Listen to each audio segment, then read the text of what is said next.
கத்திரிக்காய் புளிக்குழம்பு எப்படி செய்யலாம்னு பார்க்கலாம் வாங்க. புளி ஒரு 10 நிமிஷத்துக்கு முன்னாடியே ஊற வச்சு கரைச்சி எடுத்துக்குங்க. இந்த புளிக்குழம்பு செய்யறதுக்கு எண்ணெய் கொஞ்சம் அதிகமா தேவைப்படும். எண்ணெய் ஊத்திட்டு கடுகு, மிளகு, சீரகம், 10 பல் பூண்டு, வெங்காயம் இதெல்லாம் போட்டு நல்லா வதக்கி விட்டுருங்க. கருவேப்பிலை சேர்த்துடலாம். கொத்தமல்லி ஆட் பண்ணிக்கோங்க. இந்த புளி குழம்புக்கு ஒரு 3 வெங்காயம் போல தேவைப்படும். அதிக அளவுல வெங்காயம் எடுத்துக்குங்க. இந்த அளவு ஃப்ரை ஆனதும் இப்ப தக்காளி சேர்த்துக்கலாம்.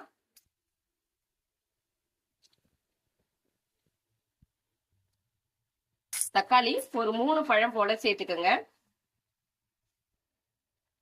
தேவையான அளவு உப்பு சேர்த்துட்டு நல்லா கலந்து விட்டுருங்க. இந்த தக்காளி நல்லா ஒரு 5 நிமிஷத்துக்கு இந்த மாதிரி குக் பண்ணி விடுங்க. தண்ணி எதுவும் சேர்க்காதீங்க. இந்த அளவு தக்காளி வதங்கினதும் ஒரு டீஸ்பூன் மிளகாய் தூள் ஆட் பண்ணிடுங்க. ஒரு 1/2 டீஸ்பூன் சாம்பார் தூள் ஆட் பண்ணிடுங்க. இது எல்லாத்தையும் சேர்த்துட்டு நல்லா கலந்து விட்டுருங்க. இது ஒரு 5 நிமிஷம் போல இதே அளவுக்கு ட்ரையா பண்ணி எடுத்துக்குங்க.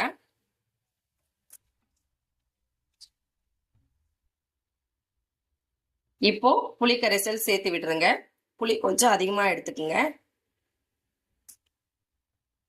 தேவையான அளவு தண்ணி கொஞ்சம் சேர்த்து நல்லா கொதிக்க விடணும். இந்த தக்காளி எல்லாம் இந்த தண்ணியில நல்லா வெந்து கிரேவி பதத்துக்கு வரணும். அது வரைக்கும் கொதிக்க விடுங்க.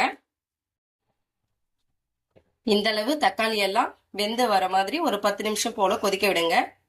இப்போ கத்திரிக்காவை ஃப்ரை பண்ணி சேர்த்துடலாம். 2 கரண்டி ஆயில் சேர்த்துடுங்க. எண்ணெய் காஞ்சதும் கத்திரிக்காவை போட்டு நல்லா ஃப்ரை பண்ணி எடுத்துக்கோங்க.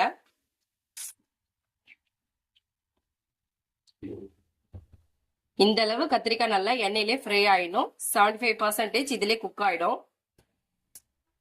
இப்போ இந்த ஃப்ரை பண்ண கத்திரிக்காவை அப்படியே இந்த குழம்போட சேர்த்து விட்டுருங்க. எண்ணெய், கத்திரிக்காய் எல்லாமே சேர்ந்து போட்டு விட்டுருங்க. போட்டுட்டு நல்லா மிக்ஸ் பண்ணி விட்டுருங்க. இது நல்லா கிரேவி பதத்துக்கு வெந்து வரணும்.